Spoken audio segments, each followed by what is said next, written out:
అంటే ఓవరాల్‌గా చూస్తే కనుక ఈ త్రిముఖ పోరులో ఈ అంటే ఈ మూడు ముక్కలాటలో గెలిచేదెవరు? అంటే పాకిస్తాన్ ప్రజల సంగతి తెలుసు. ఇప్పుడు అక్కడున్న సిట్యుయేషన్ కూడా మీరు కళ్ళకు కట్టినట్టుగా చెప్తున్నారు. ఎంత ఆర్థిక పరిస్థితుల్లో కూరుకుపోయారో వాళ్ళు.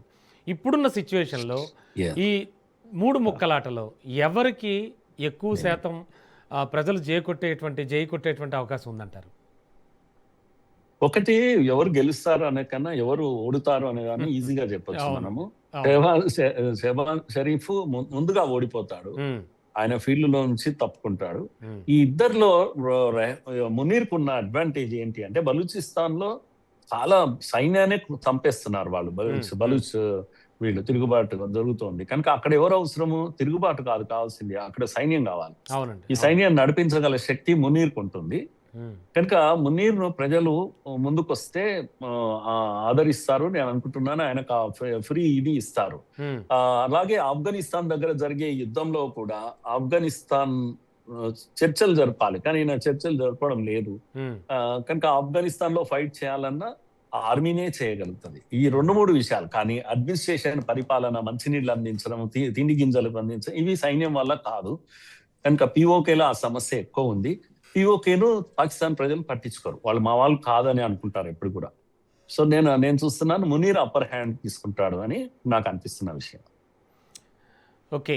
అండ్ సార్ ఓవరాల్‌గా హ్మ్. చూస్తే కనుక సైన్యానికి ఉండేటువంటి అక్కడ పవర్ మనకు తెలుసు. సో, ఫైనల్‌గా ఈ యెస్. ఆసిం మునీర్ నేతృత్వంలో వీళ్ళే గెలిచేటువంటి అవకాశం కనిపిస్తోందంటారా? ఎందుకంటే షహబాజ్ షరీఫ్ యాహ్! ఎలాగూ కూడా ఒక యాహ్! ఆటబొమ్మ టైప్‌లో అనుకుంటున్నాం కాబట్టి. అండ్ ఎట్ ద సేమ్ అవును. టైమ్ ఈ ఈ మతం కూడా చాలా చాలా కీలకం అక్కడ. సో, ఓవరాల్‌గా యెస్. ఏమనుకోవచ్చు? అదే. దీంట్లో మరొక కోణం చిన్నది ఏంటి అంటే, హ్మ్. అమెరికా మద్దతు అనేది ఒకటుంటుంది హ్మ్. ఎప్పుడు గూడా. అమెరికా ఇప్పుడు ఎవరి సైడ్ తీసుకుంటుంది అంటే, మత పెద్దల వైపు ఎప్పుడు ఉండదు అమెరికా. సో, మునీర్ వైపు నిలబడుతుంది. ఎందుకు అంటే, అమెరికాకు ఇక్కడ స్థావరాలున్నాయి. అమెరికా ఇక్కడ ఈ అణ్వాయుధాలు కూడా అమెరికా కంట్రోల్‌లో ఉన్నాయి. హ్మ్. చైనా వచ్చి అవన్నీ కబ్జా చేస్తే కష్టం. అమెరికా ఇంట్రెస్ట్ ఉంది గనుక, హ్మ్. రెహమాన్‌తో నిలబడుతుంది అమెరికా. హ్మ్. ఫండింగ్ గూడా చేస్తుంది కావాలంటే. కనుక చివరకు రెహమాన్ గాదు. మునీర్‌తో నిలబడుతుంది. రెహమాన్ లోపలికెళ్తాడు. జైల్లోకి ఎళ్ళక తప్పదు అని హ్మ్. నాకు అనిపిస్తున్న విషయం. అన్ని వైపులో గూడా, అన్ని యాంగిల్‌లో చూస్తే హ్మ్. అమెరికా లాంటి దేశం పక్కన నిలబడితే హ్మ్. ఎట్టి పరిస్థితుల్లో రెహమాన్‌ను సపోర్ట్ చేయదు అమెరికా. మత పెద్దలను సపోర్ట్ చేయదని హ్మ్. హ్మ్. నాకు అనిపిస్తున్న విషయం అండి. Yes sir. సార్ మన ఇండియా దృక్కోణం నుంచి చూస్తే కనుక ఎటువంటి పరిస్థితులు, ప్రభావాలు ఉంటాయంటారు? ఒకటి ఆహ్, ఎప్పుడు కూడా సైన్య అధ్యక్షులతో మనకెప్పుడు టజల్ ఉంటుంది. ఎందుకంటే వాళ్ళు యుద్ధాన్ని ప్రిఫర్ చేస్తారు. అవును. వాళ్ళెప్పుడు గూడా టెర్రర్ గ్రూప్‌ని ప్రోత్సహించి మన పైకి పంపిస్తూ ఉంటారు. హ్మ్. గతంలో మన అనుభవాలు. ఎప్పుడు గూడా సామాన్యమైనటువంటి రాజకీయ నాయకులు అధికారంలో ఉన్నప్పుడు ఈ టెర్రర్ అటాక్స్ గాని, యుద్ధాలు గాని జరగవు. హ్మ్. ఎప్పుడైతే జనరల్స్ ఆర్మీ వాళ్ళు అధికారంలో ఉంటారో, వాళ్ళు ప్రజల అటెన్షన్‌ను పక్కకు తప్పించడానికి కూడా చిన్న చిన్న యుద్ధాలు చేస్తుంటారు. దాడులు చేస్తుంటారు. చూసారా మా మీద ఇండియా దాడి చేస్తుంది అని చెప్తుంటా. ఇలాంటి పాలిటిక్సే ఎక్కువ ఆడతారు. కానీ దీంట్లో నష్టపోయేది ఎవరంటే ఆర్మీ, హ్మ్. ప్రజలు. ఆర్థికంగా పాకిస్తాన్ కుంగిపోతుంది మరింత. ఇప్పుడు ఇండియా అలా లేదు. గతంలో ఇండియా అలా లేదు. ఇప్పుడు గనుక యుద్ధం జరిగిందంటే ఆహ్, తుత్తునియలని అంటారు. అవును. పాకిస్తాన్ ముక్కలు ముక్కలు కావాల్సిందే. చాలా దారుణంగా ఉంటుంది. హ్మ్. కనుక మనకి ఎప్పుడు కూడా ఆహ్, రె ము మునీర్ వల్ల లాభం ఉండదు హ్మ్. మనకైతే. హ్మ్. ఉంటే గింటే రెహమాన్ ఎందుకంటే పార్లమెంటేరియన్ పాలిటిక్స్ ఇష్టపడుతున్నాడు గనుక హ్మ్. ఎప్పుడు కూడా సఖ్యంగా ఉండే అవకాశం ఉంటుంది. హ్మ్. కానీ ఆయన అధికారంలోకి వచ్చే అవకాశాలు తక్కువ కనిపిస్తున్నాయి. హ్మ్. అంటే మీరనేది ఓట్లతో వచ్చే రాజకీయ నాయకత్వం అయితే మనుగడ కష్టం అంటారు. డౌట్ అంటారు. ఆ! యెస్. అక్కడ ఆ దేశంలో పరిస్థితులు అలా ఉన్నాయి. అదేండి. అలా హ్మ్. వస్తే మాత్రము అది మనకు అనుకూలంగా ఉంటుంది. ఇప్పుడు గతంలో వాజ్పేయి గారు బస్ యాత్ర చేశారు. ఎప్పుడు హ్మ్. చేశారు? అంటే వీళ్ళు ఆహ్, ఆహ్, ప్రభుత్వాలు బాగున్నప్పుడు, హ్మ్. ప్రజలతో ఎన్నికైన ప్రభుత్వాలు ఉన్నప్పుడు ఇవన్నీ సాధ్యమవుతుంటాయి. హ్మ్. అంటే పీపుల్ టు పీపుల్ ఏమంటాం రిలేషన్స్ గాని, కనెక్టివిటీ గాని, కల్చరల్ రిలేషన్స్ ఇవన్నీ కూడా కొనసాగుతాయి. క్రికెట్ రిలేషన్ ఇవన్నీ కొనసాగుతాయి. హ్మ్. ఎప్పుడు ఆర్మీ చేతిలో లేనప్పుడు. అందుకని అది మంచిది మనకు నిజంగా అయితే. ఎలక్టెడ్ ప్రభుత్వం ఉంటే మనకు మంచిది. కానీ హ్మ్. అక్కడ ఉండే అవకాశం లేదు అని నా అసంతృప్తి.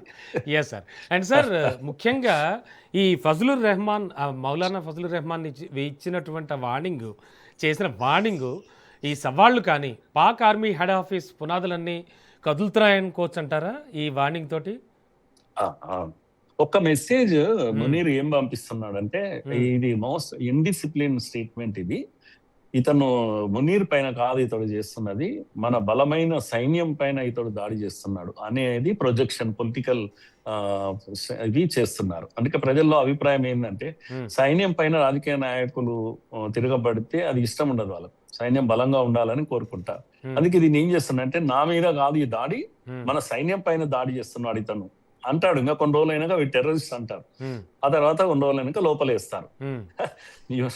ఇమ్రాన్ ఖాన్ నే లోపలేస్తారు కనుక Yes, yes. ఇది పొలిటికల్ పర్సెప్షన్స్ అట్లా డెవలప్ చేస్తారు ఉమ్, కనుక నేను చూస్తున్నది, మునీర్ కూడా ఉమ్, మంచి పొలిటీషియన్, అతను పొలిటికల్ నాలెడ్జ్ ఉంది కనుక నరేటివ్స్ డెవలప్ చేసినప్పుడు ఉమ్, ఇది ఆర్మీ పైన జరుగుతున్న దాడి, ఆర్మీ ఇమేజ్ ని దెబ్బతీస్తున్నాడు వీడు, ఉమ్. దీనివల్ల దేశానికి నష్టము అని లోపల పంపించడానికి ఒక అవకాశాన్ని వెతుకుతున్నారని తెలుస్తుంది నాకు.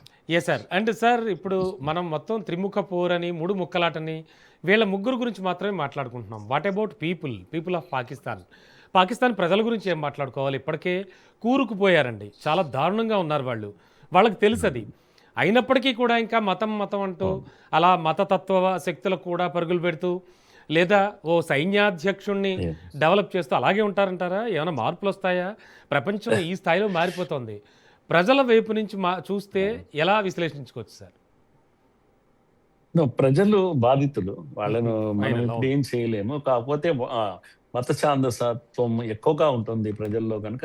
అంటే people get the government that they deserve అని ఒక మాట ఉంది. ప్రజలకు ఎటువంటి ప్రభుత్వం వస్తుంది, వాళ్ళు దేనికి అర్హులో అదే ప్రభుత్వం వస్తుంది అని. పాకిస్తాన్ లో ప్రజలు దేనికి అర్హులు అంటే ఇగో మిలిటరీ ప్రభుత్వాలకు వాళ్ళ అర్హులు. ఇండియన్స్ అట్లా కాదు ఇప్పుడు కూడా, అవును. కనుక డెమోక్రటిక్ ప్రభుత్వాలను ఎన్నుకుంటారు వీళ్ళు. కనుక అక్కడ ప్రజల కారణంగానే ఇవన్నీ సమస్యలు. అల్టిమేట్ గా మనం ఎవరైనా నిందించాలంటే ఎవరిని నిందించాలి? ప్రజల్ని నిందించాలి. ఇప్పుడు పిఓకేలో బ్రతుకులు బాగలేవు పాపం, పవర్ లేదు వాళ్ళకు, ఇంటర్నెట్ లేదు, తిండి గింజలు సప్లై ఆగిపోయింది. ఇక్కడ మనం కూడా నదీ జలాలను ఆపేసాము, మంచినీళ్లు లేవు. పంజాబ్ లాంటి సుభిక్ష ప్రాంతమే కరువుతో కటకటలాడిపోతుంది. పంజాబ్ అంటే వాళ్ళు సింధు పంజాబ్ అంటే ఆర్మీ జవాన్లు అంతా ఉండేటటువంటిది.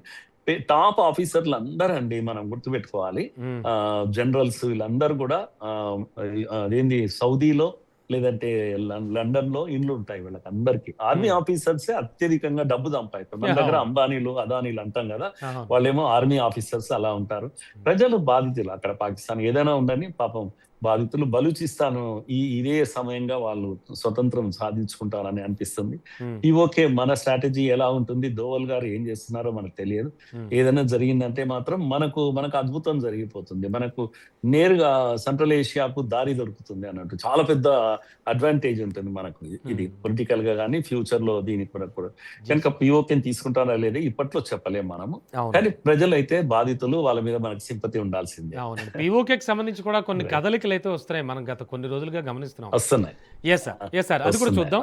అండ్ సార్ మీరు చెప్పినట్టుగా ఇప్పుడు చైనా వైపు నుంచి చూస్తే ఆల్రెడీ కొన్ని భయంకరమైన ప్రాజెక్టులు కానీ, చాలా ఫ్రెండ్షిప్ మెయింటైన్ చేసేస్తూ, చాలా హెల్ప్లు చేసేస్తూ, కొన్ని హెల్ప్లు పొందుతూ ఉన్నటువంటి చైనా, అలాగే అటు ఆఫ్ఘనిస్తాన్ కావచ్చు, ఇలాగే ఇటు యుఎస్ కావచ్చు. ఎందుకంటే ట్రంప్ రెగ్యులర్గా మునీర్తో కానీ షహబాజ్తో కానీ ఇద్దరితో కూడా రాసుకు పూసుకు తిరుగుతున్న రకం, ఆ టైప్ ఆఫ్లో జరుగుతున్న పరిస్థితులు. సో ఆయా కంట్రీస్ దృష్టిలో చూస్తే కనుక పాకిస్తాన్ పొజిషన్ ఎలా ఉండొచ్చు అంటారు వీళ్ళ సిచ్యువేషన్లో? నో, ఇప్పుడు చైనా, పాకిస్తాన్, అమెరికా ఇద్దరు కూడా అక్కడ వాళ్ళకు ప్లేస్ కావాలి, స్థావరం కావాలి. ఎందుకంటే ఇండియాను నియంత్రించాలి అంటే అక్కడ స్థావరం కావాలి. లేదు రష్యా చైనాను రెండింటిని నియంత్రించాలంటే అక్కడ ఒక ప్లేస్ కావాలి అమెరికాకు. సో ఇది వాళ్ళ మధ్యలో జరుగుతున్నటువంటి ఇండైరెక్ట్ వార్ అది. అందుకని పాకిస్తాన్ ను వాళ్ళు ఇష్టారాజ్యంగా వాడుకుంటూ ఉంటారు. ఆయన బెల్ట్ అండ్ రోడ్ అని ఆయన ఇవి డెవలప్మెంట్ వాళ్ళకేం ప్రేమనా అండి పాకిస్తాన్ మీద? రోడ్లు వేయడం కానీ లేకపోతే నావిక ఇవన్నీ కూడా స్టేషన్స్ పెట్టడం కానీ చైనా అంత డబ్బు పెడుతుంది. ఇప్పుడు నిన్న వార్తలు ఏంటంటే ఒత్తిడి చేస్తుంది. ఎందుకంటే చైనాకు అనుకూలంగా పాకిస్తాన్ ఎక్కడ కదలడం లేదు. అందుకని మా డబ్బులు మాకు ఇవ్వండి అని అడుగుతుంది. ఎక్కడి నుంచి తెచ్చిస్తే 10 రూపాయలు లేవు వీళ్ళ దగ్గర. సో ఇది చైనా వైపు నుంచి ఉన్నటువంటి సమస్య ఇప్పుడు పాకిస్తాన్ ఎదుర్కొంటుంది. అమెరికానేమో తన కబ్జా పెట్టేసింది, తన ఎట్టి పరిస్థితుల్లో ఇంకొకరికి అవకాశం ఇవ్వదు. కనుక ఇలాగే ఉంటుంది. దేశాలు ఎప్పుడు ఎంతవరకు అయితే మనకు ఆత్మాభిమానం లేదు, మన నిర్ణయాలు మనం తీసుకోము, మన దగ్గర అమెరికా వాడికి స్థావరాలు మనం ఇచ్చామనుకోండి. మన ఈ మధ్య ఎవరో మాట్లాడుతున్నారు అట్లా, అమెరికాకు లొంగిపోయింది అని. ఏ రోజు మనం లొంగిపోలేదు, చైనా కూడా లొంగిపోలేదు. మనం వాళ్ళకి అలాంటి పాకిస్తాన్ లాగా స్థావరాలు మనం ఇవ్వలేదు ఇక్కడ. కనుక ఎప్పుడున్నా మళ్ళీ అమెరికా మనకు అందుకే మంట వాళ్ళందరికీ కూడా మంట మనం లొంగలేదు. కనుక ఆత్మాభిమానంతో ఉన్న జాతి మనది. పాకిస్తాన్ కి ఆ పరిస్థితి లేదు, చిన్నాభిన్నం అయిపోతుంది. అటు చైనా రెంటికి చెడిన రేవన్నే అయిపోతుంది. చైనాతో, అమెరికాతో అందరితో రిలేషన్స్ దెబ్బతిన్నాయి. ఈవెన్ సౌదీ లాంటి కంట్రీస్ తో కూడా మంచి రిలేషన్స్ లేవు. మన పేరుకు ఏదో మీడియేటర్ గా అది పనిచేసింది కానీ ఏమైపోయింది చివరకు? ఎందుకంటే వాల్యూ లేదు. యాజ్ ఎ నేషన్, దేశంగా దానికి అంత స్థాయి లేదు. అమెరికాను ఇరాన్ ను కూర్చోబెట్టి మాట్లాడి ఏంది సమస్యను పరిష్కరించే అంత స్థాయి లేదు. లేకనే ఈ రోజు చతికిల పడిపోయింది. మనం ఆ ప్రయోగాలు చేయలేదు, అనవసరంగా చేయలేదు, ఫెయిల్ కూడా కాలేదు. కనుక ఇది మనం అర్థం చేసుకోవాలి. మన మన మన నీతి తటస్థ దేశంగా నిలిచున్నామండి, మనం నిలుచున్నాము, ఆత్మాభిమానంతో ఉన్నాం, ఎవరికి సరెండర్ కావడం లేదు.